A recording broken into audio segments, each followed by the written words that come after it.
네, 내일 새벽에 트럼프 대통령 취임식이 있습니다. 취임식 이후에 글로벌 경제에 어떤 영향이 있고 또 우리 경제에는 또 어떻게 영향을 미칠지 고민을 좀 해봐야 되는 시기인데요. NH투자증권 투자전략부의 조현주 연구위원과 함께 자세한 얘기를 나눠보겠습니다. 어서 오십시오. 안녕하세요. 자, 먼저 여러 가지 저희가 얘기를 해야 될 텐데 앞서도 제가 말씀드렸지만 기대와 우려가 혼조하고는 있는데 우려가 좀 더 큰 상황인 것 같기도 하거든요.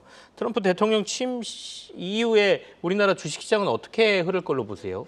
네, 아무래도 보통 취임식 이후 100일 동안을 허니문 기간이라고 부르는데요. 이 네. 허니문 기간 동안에 많은 법안들이 상정을 하고 또 굉장히 대통령의 의지가 높습니다. 그렇기 때문에 아마 다양한 정책들이 나올 텐데요. 특히 저희 한국에 좀 미칠 만한 가장 중요한 정책 변수가 관세입니다. 트럼프 취임 첫날 중국에 대한 관세를 10% 추가적으로 올린다고 했고요. 또 캐나다, 멕시코에 25% 상승시키겠다고 했기 때문에 한국 주식시장에서는 좀 변동성을 확대시킬 수 있는 불확실성 요인이다 이렇게 판단하고 있습니다. 먼저 이제 우리 주식시장 얘기를 했는데 미국은 그러면 도리어 기대감이 더 큰 상황인가요? 미국 같은 경우는 아무래도 역시나 영향을 받을 수는 있는데요. 네. 한국이나 다른 수출에 굉장히 의존하고 있는 국가 대비해서는 내수가 강하고요. 또 기업 실적도 좋고 또 펀더멘털, 특히 GDP 성장률을 기존 IMF가 2.3에서 2.7까지 크게 상향 조정을 했기 때문에 관세 인상을 중국에 추가 10%, 캐나다, 멕시코에 한 25% 한다고 해도 그렇게 크게 영향을 받지는 않을 것 같습니다. 다만 이 보편 관세라고 해서 10%를 모든 국가에 그리고 전 제품에 부과하는 정책이 있는데 만약에 이 보편 관세를 10% 부과하게 되면 사실 미국도 경기가 자유롭지는 않다. 물가에 대한 영향을 받을 수 있다라고 생각을 해서 결국에는 강도에 따라서 좀 달라질 것 같다라고 보고 있습니다.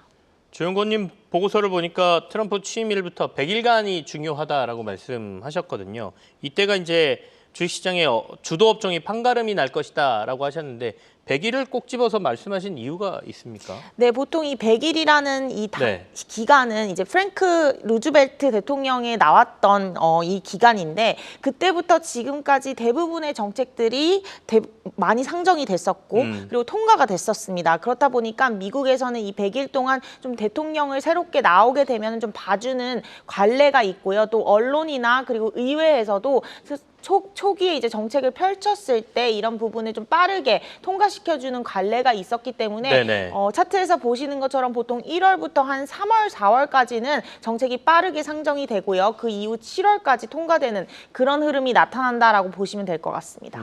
새로 대통령이 취임하고 나면 한 100일가량은 여러 가지 새로운 정책들이 막 쏟아지는 기간이니까 그때가 매우 중요하다 이런 말씀이세요? 그러면 한 3개월 조금 넘는 기간이니까 3월 중순 이후 4월까지도 이 기간에 어떤 뭐 행정명령부터 시작해서 의회 입법이 이루어지는지를 우리가 봐야 된다라는 말씀이시지 않습니까? 어떻습니까? 정책 우선순위를 우리가 트럼프가 지금 얘기하고 있는 것 중에 뭘 가장 우선시해서 봐야 될까요?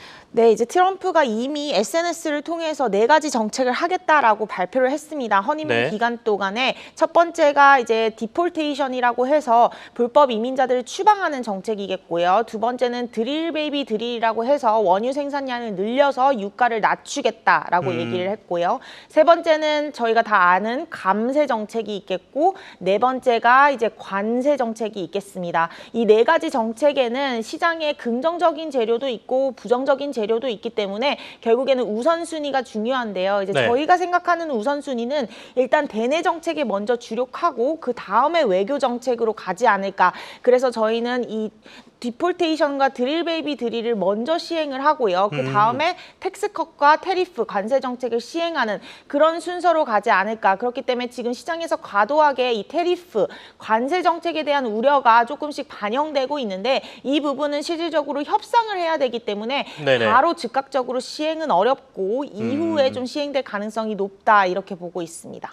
좋은 것 같기도 하면서 불확실성을 좀 뒤로 미룬 것 같아서 더 불안할 수도 있다는 생각이 드는데 말씀하신 것처럼 대내 정책을 먼저 우선시할 것이다. 그러니까 불법 이민자와 관련된 정책, 그다음에 에너지와 관련된 정책 뭐 이런 것들이 먼저일 것이다라고 말씀하셨고 그래도 우리 입장에서는 관세가 제일 신경 쓰이는 거 아니겠습니까? 이른바 보편 관세라는 건데 어떻게 보십니까? 일각에서는 보편 관세도 순차적으로 할 수밖에 없다 뭐 이런 얘기들을 하지 않습니까?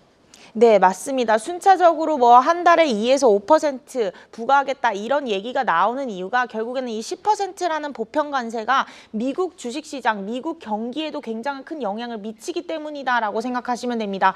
특히 1기와는 다르게 2기 같은 경우는 물가가 굉장히 많이 높아져 있어요. 2018년 때 보시면 그때 중국에 대한 미중 무역 분쟁을 하면서 차트 보시는 것처럼 물가가 많이 올라와 있는데 그때 당시에는 물가가 이미 굉장히 낮은 상태를 유지했었습니다. 하지만 네. 지금은 보시는 바와 같이 물가가 코로나19 이후로 많이 레벨업된 상황에서 2024년 대선의 핵심 이슈가 물가였던 만큼 관세를 굉장히 크게 강하게 즉각적으로 시행하기는 어렵다. 결국에는 점진적으로 협상을 하면서 시장과 경기에 영향을 덜 주는 방향으로 관세 정책을 부과할 것이다 라고 생각을 하고 있어서 이런 우선순위가 대내 정책을 먼저 그리고 외교 정책을 나중에 한다는 것은 오히려 금융시장과 경기 입장에서는 불확실성을 어느 정도 해소시켜주는 그런 역할을 할 거다라고 보고 있습니다.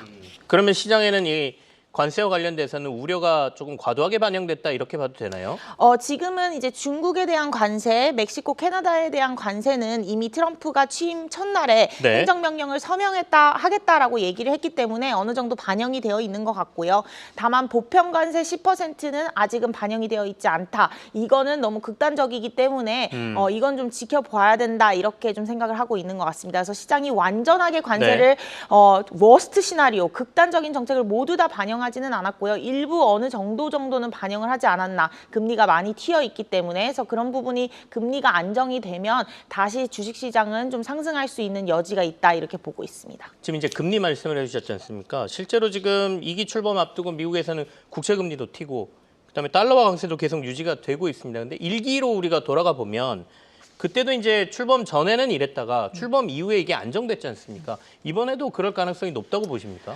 네, 이번에도 아마 비슷한 흐름일 것 같습니다. 다만 이제 1기와는 다르게 아무래도 2기 같은 경우는 내각도 굉장히 로열티 중심으로 충성심이 크고요. 또 1기와 다르게 2기 같은 경우는 금리나 물가 레벨도 높아져 있고 또 1기와 다르게 2기 같은 경우는 좀 더 트럼프의 정책 공약이 더 강합니다. 그러다 보니까 그때 당시에는 굉장히 취임하고 난 뒤에 빠르게 안정화를 찾았다면 이번에는 그 불확실성의 기간이 조금 더 길 수는 있을 거다라고 생각을 하고 있어요. 그때 당시에는 뭐 1주 정도였다면 이번에는 뭐 한 달 정도로 좀 길어질 수 있기 때문에 이 정책에 대한 강도와 그런 순서를 보면서 조금씩 들어가는 분할 매수를 하는 그런 전략이 좀 맞지 않을까라고 생각하고 있습니다.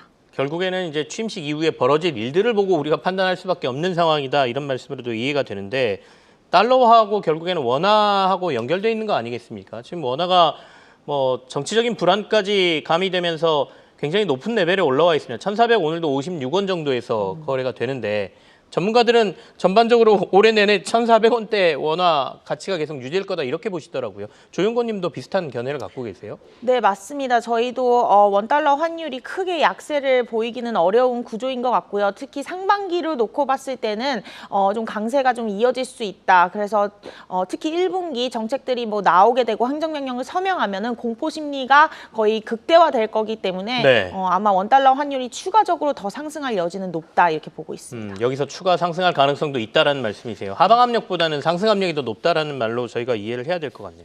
그러면 우리가 이제 트럼프 대통령 취임 전후를 생각하면 투자 전략을 지금 어떻게 가져가야 됩니까? 네, 아무래도 지금부터 한 달 가량 같은 경우는 굉장히 많은 정책들이 나올 거예요. 그리고 발언도 굉장히 세게 할 것이고 그렇게 으름장을 놔야 협상할 때도 우위가 있기 때문에 시장의 공포 심리는 좀 극대화될 수 있다라고 생각을 하고 있어서 지금 수익된 부분은 어느 정도 차익 실현 욕구가 나올 것 같고요. 그 이후에 주가가 좀 하락했을 때는 다시 매수하는 그런 흐름이 나올 것 같습니다. 그래서 오히려 저희는 좀 기회를 찾자. 이 불확실성 국면에서 주가가 하락하고 가격이 싸지기를 기다렸다가 그때 저희 좋은 섹터를 좀 담아가자 이렇게 말씀을 드리고 있고요.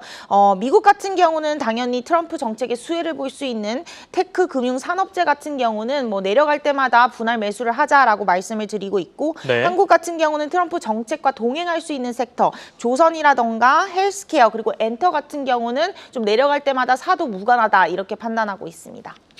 반도체와 자동차가 우리 산업에서 비중이 크지 않습니까? 여기는 어떻게 해야 됩니까? 네, 반도체와 자동차 같은 경우는 아무래도 수출에 굉장히 의존도가 높고 네. 중국과 그리고 글로벌 무역 거래가 전반적으로 줄어들게 된다면 부정적일 수밖에 없기 때문에 일단은 1분기 같은 경우는 조금은 좀 관망하는 심리 또는 차익 실현을 해두는 심리가 좋을 것 같습니다. 조금은 보수적으로 그쪽 섹터는 봐야 될 상황이다라는 말씀이시고요. 조선 헬스케어 엔터 같은 경우에는 트럼프 취임 이후에 시장의 변동성이 좀 커지고 조정을 받는다라면 그건 조금 매수할 가능성을 열어두셨습니다. 투자 전략에 참고하시길 바랄게요. NH투자증권 투자전략부의 조현주 연구위원과 함께 트럼프 취임과 관련된 전반적인 전략까지 저희가 좀 살폈습니다. 고맙습니다. 감사합니다. 계속해서 다양한 경제 이슈를 알고 싶다면 구독과 좋아요, 알림 설정 부탁드립니다. AI 캐스터 권미정이었습니다.